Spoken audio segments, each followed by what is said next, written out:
ফেলে দেওয়া জিনিস দিয়েও যে এত সুন্দর রেসিপি তৈরি করা যায়। আর এই রেসিপিটা বড় ছোট সবারই পছন্দ হবে। আর বাচ্চাদের তো কোনো কথাই নেই, চেটেপুটে খাবে। চলুন এই রেসিপিটা কিভাবে তৈরি করেছি পুরো ভিডিওটা দেখা যাক।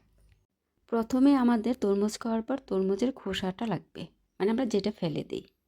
এটার কিছুটা লাল অংশ রেখে খোসাটা ছাড়িয়ে নিতে হবে। আমি পিলারের সাহায্যে করেছি, আপনারা চাইলে দা বটিতেও করতে পারেন। আর লম্বা লম্বা করে আমি কেটে নিচ্ছি।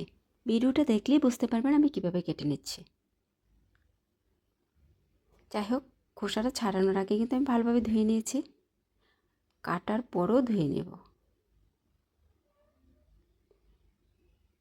আমরা আসলে তরমুজের খোসা দিয়ে বিভিন্ন রকমের রেসিপি তৈরি করতে পারি। একটা মোরব্বার রেসিপি শেয়ার করেছি, আজকেরটার নাম দিয়েছি আমি তরমুজের ললি। কাটা হয়ে গেছে, এখন ধুয়ে নিচ্ছি। এখন চুলায় একটা কড়াই বসিয়ে দিলাম, আর অল্প একটু পানি দিয়েছি সিদ্ধ করার জন্য। সিদ্ধ করে নিলে ললিটা তৈরি করতে খুব সহজ হয়। মানে হাফ সিদ্ধ পর্যন্ত করে নিব। কীভাবে বুঝবেন সিদ্ধ হয়েছে? এই যে কতটা নরম হয়ে গেছে, বা হাতে টিপ দিয়ে দেখলেই হবে। সেদ্ধ করা হয়ে গেছে, এখন পানি থেকে উঠিয়ে নিব। সবগুলো উঠানোর পর ঠান্ডা হওয়া পর্যন্ত অপেক্ষা করব।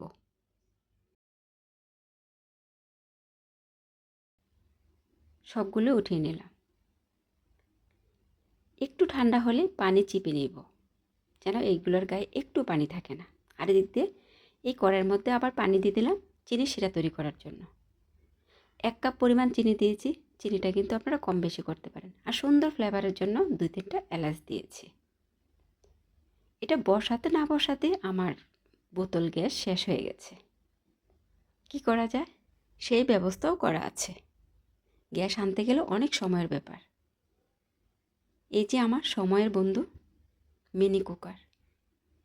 এই কুকারে চিনির শিরাটা দিয়ে দিলাম, আর কিছুক্ষণের জন্য ঢেকে দিয়েছি যেন তাড়াতাড়ি গরম হয়ে যায়, মানে বলক এসে যায়। আর এগুলো আমি চিপে নিচ্ছি। দেখেন কতটা পানি ঝরছে। যতটা সম্ভব চিপে নেবেন, ভেঙে যাওয়ার কোনো ভয় নেই। এই ললিটা থেকে কিন্তু একটু বাজে গন্ধ আসে না, সবগুলো পানি চিপা হয়ে গেছে। এখন চিনির শিরাটা একটু ঘন হয়ে আসলেই সেদ্ধ করা তরমুজের খোসাগুলো আমি দিয়ে দিব। লাল অংশটা রাখাতে দেখতে খুব সুন্দর লাগছে। এই পর্যায়ে আমি দিয়ে দিচ্ছি। আপনারা চাইলে কিন্তু চিনির শিরাটাতে একটু পানি বেশি দিয়ে আর একটু চিনি দিয়ে সরাসরি দিয়ে দিতে পারেন, কিন্তু এটাতে অনেক সময় লেগে যায়।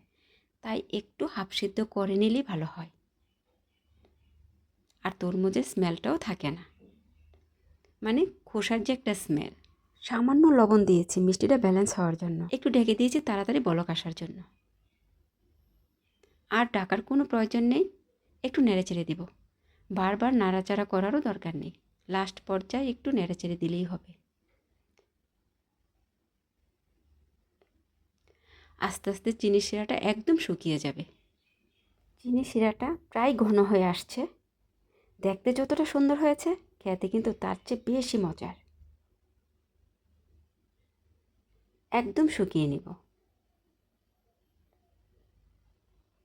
এই পর্যায়ে একটু পরপর নাড়েচেড়ে দিলেই হবে। চিনি শিরাটা কিন্তু ঠান্ডা হলে একদমই এই যে পানি পানি ভাব আছে এটা থাকবে না। আর এই তরমুজের ললিটা বানানো একদমই সহজ, আর বেশি সময়ও লাগে না।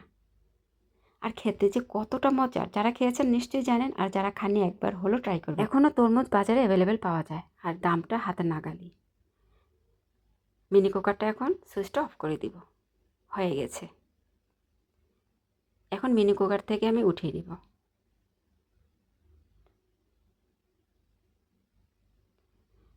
এই ভিডিওটা ভালো লেগে থাকলে অবশ্যই একটা শেয়ার করে দিবেন, অন্যদের দেখার সুযোগ করে দিবেন।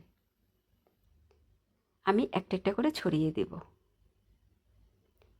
আপনারা চাইলে এই পর্যায়েও খেতে পারেন। আমি আরও সুন্দর আরও আকর্ষণীয় দেখার জন্য আমি গুঁড়া দুধের মধ্যে গড়িয়ে নেব। গুঁড়া দুধের স্মেল ফ্রিজে রেখে ঠান্ডা করাটা খেতে অসাধারণ। গরম গরম খাওয়ার চেয়ে ফ্রিজে রেখে ঠান্ডা করে খাওয়াটা বেশি মজার। আর ফ্রিজে 2-3 সপ্তাহ কিচ্ছু হবে না এই ললিটা। বাচ্চারা কিন্তু খুবই পছন্দ করে, আর বড়দের তো পছন্দ হবেই। আর ফেলে দিব না। তরমুজের খোসা দিয়ে অনেক ধরনের রেসিপি, অনেক আইটেম বানানো যায়, আর খেতেও কিন্তু দুর্দান্ত। যাই হোক, এতক্ষণ ভিডিওটা দেখার জন্য অসংখ্য ধন্যবাদ। আপনাদের মাঝে আমি আবারও চলে আসবো নতুন এক রেসিপি নিয়ে। ততক্ষণ সবাই ভালো থাকবেন, আমার জন্য বেশি বেশি দোয়া করবেন। সবার জন্য দোয়া, শুভকামনা। আল্লাহ হাফিজ।